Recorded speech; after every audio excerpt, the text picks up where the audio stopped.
తెలంగాణలో ప్రాణాలు కోల్పోయిన విద్యుత్ ఉద్యోగుల కుటుంబాలకు భారీ ఆర్థిక సహాయాన్ని తెలంగాణ అసెంబ్లీ వేదికగా CM Revanth Reddy deputy CM Mallu Bhatti Vikramarka అందజేశారు.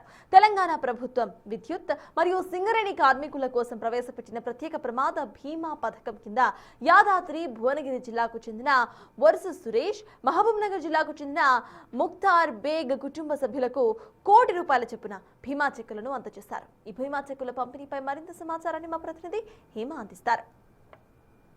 రాష్ట్రంలో ఎన్నడూ లేని విధంగా సింగరేణి అదేవిధంగా విద్యుత్ ఉద్యోగులు ఎవరైతే ఉంటారో విధులు నిర్వహిస్తూ మరణించినటువంటి వారి కుటుంబానికి ముఖ్యమంత్రి రేవంత్ రెడ్డి కాసేపటి క్రితమే ₹1 కోటి చెక్ను కూడా అందజేశారు.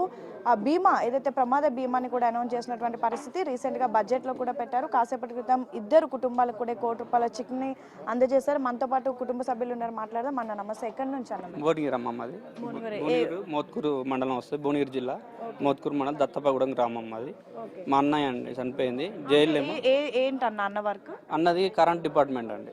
జేఎల్ఎం కరెంట్ డిపార్ట్మెంట్ బిల్లు కొట్టడం, ఏదైనా ట్రాన్స్ఫర్ అంటే రిపేర్ చేసేవాడు. అది అనుకోకుండా కరెంట్ షాక్ వచ్చి చనిపోయాడండి. చనిపోవడం వల్ల పిల్లలు అనాథలు అయిపోయారు. చేస్టోళ్ళు వీళ్ళకు షుగర్, బీపీ, వాళ్ళకు కూడా ఇబ్బంది, అన్నిటికీ అన్ననే చూసుకునేది.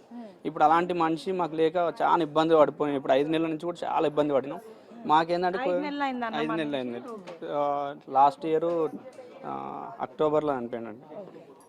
ఈ 5 నెలల నుంచి మాకు సార్ వాళ్ళు దీనికి తిప్పి ఇంత దూరం తీసుకొచ్చి ఇక్కడ వరకు మాకు ₹1 కోటి. ప్రభుత్వం నుంచి ఈ విధంగా ₹1 కోటి అంటే చాలా పెద్ద అమౌంట్ కాబట్టి ఎలా ఫీల్ అవుతున్నారు? ఫీల్ అవుతున్నాం అండి. వచ్చినందుకు ఉన్నది, కానీ మా అన్న లేని అయితే ₹1 కోటితో లోటు అయితే తీర్చలేరు కదండి. ఎందుకంటే ఎంతో కొంత పిల్లలకైనా, మా వదినకైనా, మా అమ్మ నాన్నకైనా కొద్దిగా సాయం చేసినందుకు కొద్దిగా అదో సంతోషంగా ఉంది.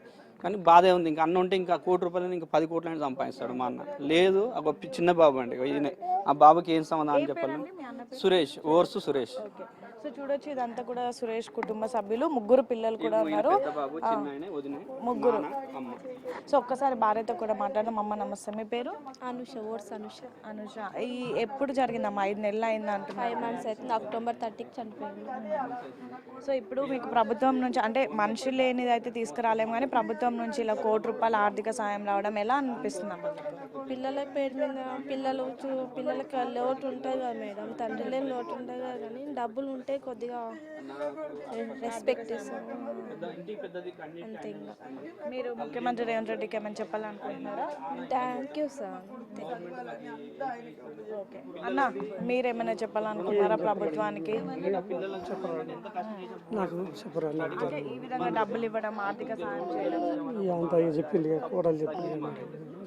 చిన్నపిల్లలతోటి బాగా ఇబ్బందులు పడుతున్నాం మేము. సో వీళ్ళంతా కూడా కుటుంబ సభ్యులు, అలా 2 కుటుంబాలు కూడా ఇక్కడికి వచ్చాయి. మొన్న రీసెంట్గా బడ్జెట్ 26-27 బడ్జెట్లో కూడా ఈ బీమాకు సంబంధించినటువంటి నిధులు కూడా పెట్టినటువంటి పరిస్థితి. సో వీళ్ళకి సంబంధించి 2 కుటుంబాలను కూడా పిలిచి కాసేపటి క్రితం అసెంబ్లీ వేదికగా ముఖ్యమంత్రి రేవంత్ రెడ్డి 2 కుటుంబాలు కూడా ₹1 కోటి ఆర్థిక సాయం చేశారు. అమ్మ, ఎక్కడి నుంచి మీరు? మాది మోత్కూరు సార్. మోత్కూరు. మీ అబ్బాయా? అబ్బాయి. ఓకే. సో ఎలా అనిపిస్తుంది అమ్మా ఇలా ఆర్థిక సహాయం చేయడం? ఎలాగంటే మాకు ఇంతవరకు ఏది తెలియదు మేడం. నా కొడుకు చనిపోయింది కదా, నా కొడుకు పిల్లలు ఎట్లా బతచ్చు? మమ్మల్ని అంత కుటుంబం ఆదేటోడు కదా మేడం. ఇప్పుడు మా కొడుకే పోయింది, మేము ఎట్లా బతాం మేడం? అది అంతే. ఆమె చిన్న వయసు మేడం. అదే అంటే మీ అబ్బాయినైనా తీసుకురాలేనప్పటికీ ఈ విధంగా ప్రభుత్వం నుంచి సహాయం రావడం, ₹1 కోటి రావడం ఎలా చూస్తున్నారు మీరు? ముఖ్యమంత్రికి ఏం చెప్తారు? మంచిగా ఉంటే మంచిగా చేసిండు సార్ అని మొక్కుతాం మేడం.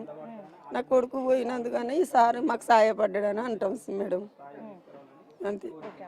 సో మొత్తానికి చూడొచ్చు, మొత్తం ఇప్పుడు ఏదైతే ఈ ప్రమాద బీమా పథకం ద్వారా విద్యుత్ సంస్థలోని దాదాపు 51,000 మందికి పైగా, సింగరేణి సంస్థలోని 41,000 మంది రాష్ట్రంలో ఉద్యోగులకు పెన్షన్లు, దాదాపు 7.57 లక్షల మంది కుటుంబాలకి ఈ పథకం భరోసాని కల్పిస్తుంది అంటూ కూడా చెప్పడం జరిగింది. ఇక రీసెంట్గా ఎక్కడైతే దక్షిణ తెలంగాణలో యాదాద్రి జిల్లా భువనగిరిలో మరణించినటువంటి ఓర్సు సురేష్ 2025 అక్టోబర్ 10న మరణించారు. సేమ్ టైం మహబూబ్ నగర్కి సంబంధించినటువంటి ఉన్నటువంటి ముక్తార్ బేగ్ కూడా మరణించారు. సో ఆ 2 కుటుంబాలకు కూడా ముఖ్యమంత్రి రేవంత్ రెడ్డి ₹1 కోటి ఆర్థిక సహాయం చేశారు. కాసేపటి క్రితం వాళ్ళకి చెక్లు కూడా పంపిణీ చేశారు. సో ప్రభుత్వం నుంచి అండగా నిల్చునే విధంగా, ధైర్యం నిలిపే విధంగా, అంటే ఇటు సింగరేణి కానివ్వండి, విద్యుత్ కానివ్వండి, లేదంటే ఇతర ఏ రంగాల్లో అయినా సరే ప్రభుత్వం కోసం పనిచేస్తున్నటువంటి వాళ్ళకు ఏం జరిగినా సరే ప్రభుత్వం అండగా నిలుస్తుంది అని భరోసా ఇవ్వడానికి పథకం తీసుకొచ్చాము, ప్రతి ఒక్కరికి కూడా అండగా నిలుస్తాము అని అయితే ముఖ్యమంత్రి రేవంత్ రెడ్డి భరోసాను కల్పించారు. దీనిపైన యావత్ ఉద్యోగులంతా కూడా హర్షం వ్యక్తం చేస్తున్నటువంటి పరిస్థితి. Video journalist